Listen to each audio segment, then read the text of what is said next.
Oi, pessoal. Então, a gente vai dar início aqui ao glossário, começando pela letra A. O primeiro conceito que o Jung traz ali no glossário é o conceito de abstração. Ele vai dizer que a abstrair é extrair ou isolar um conteúdo, né? Um conteúdo pode ser um significado, uma característica geral, etc., né? E aí ele vai dizer que, então, a abstração é isso, é extrair ou isolar um conteúdo de um contexto. Esse contexto ele é formado por outros elementos, né, cuja a combinação em um todo constitui algo único e individual, e que não pode ser comparado com outra coisa qualquer. E aí, nesse caso, a singularidade, a individualidade e a incomparabilidade se tornam obstáculos ao conhecimento. E por isso, os outros elementos associados a esse conteúdo, que é tido como essencial, eles vão parecer irrelevantes para essa vontade de conhecer. Então, a abstração, ela é, portanto, uma forma de atividade mental que liberta o conteúdo ou o dado tido como essencial da sua vinculação aos outros elementos irrelevantes, né? Distinguindo esse dado essencial e diferenciando. Em sentido lato, o abstrato é tudo o que foi extraído da sua vinculação a elementos tidos como irrelevantes para o seu significado. O Jung vai colocar ainda que a abstração ela é uma atividade pertinente a todas as funções psicológicas. Então, assim, com funções psicológicas, o que ele está querendo dizer? Ele está trazendo aqui as 4 funções psicológicas que ele utiliza no mesmo livro, Tipos Psicológicos, né, que seriam o pensamento, o sentimento, a sensação e a intuição.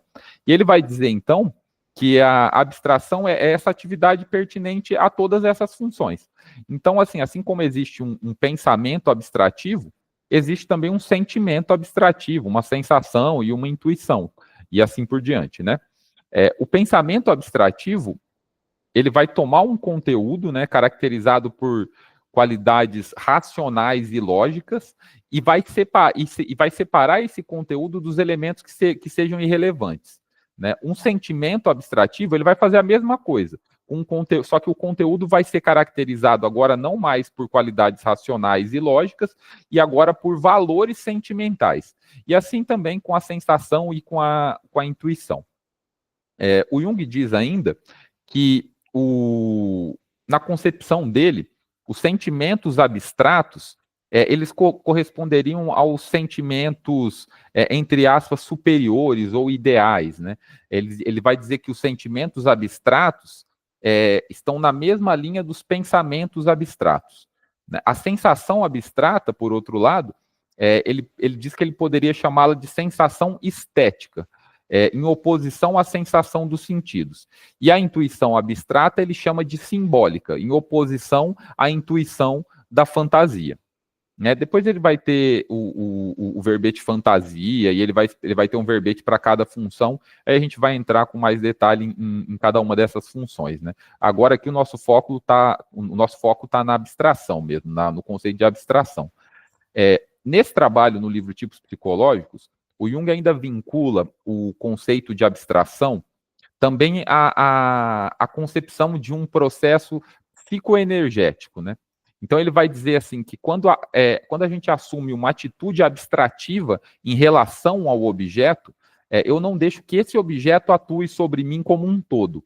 Eu tomo uma parte e eu separo ela das suas conexões e excluo as partes que não me interessam.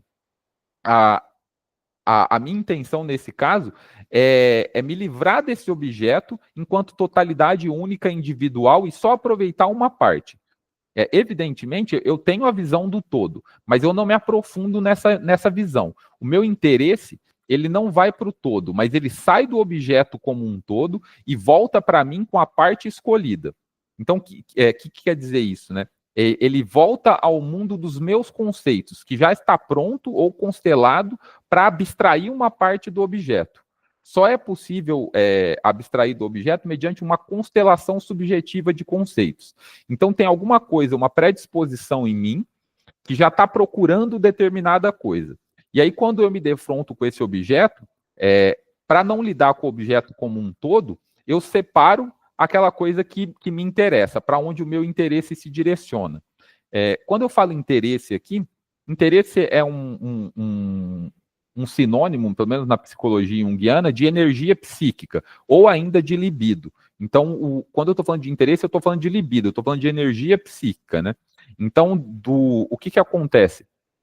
O meu interesse se direciona, ou a minha libido, ou a minha energia psíquica se direciona para o objeto e extrai dele o que tiver mais alinhado com a minha constelação subjetiva. E ele vai dizer que isso é uma característica da atitude introvertida. Então a gente vai ter mais para frente um verbete sobre introversão, mas então ele já faz a ligação da abstração como uma característica da introversão. A introversão teria essa atitude abstrativa, né, de separar as coisas, de fazer esse recorte, né?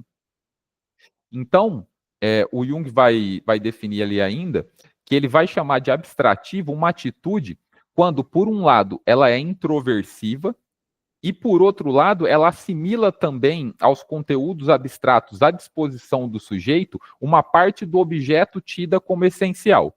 Quanto mais abstrato o conteúdo, mais irrepresentável ele vai ser. Então, essa é a definição que ele vai trazer de abstração.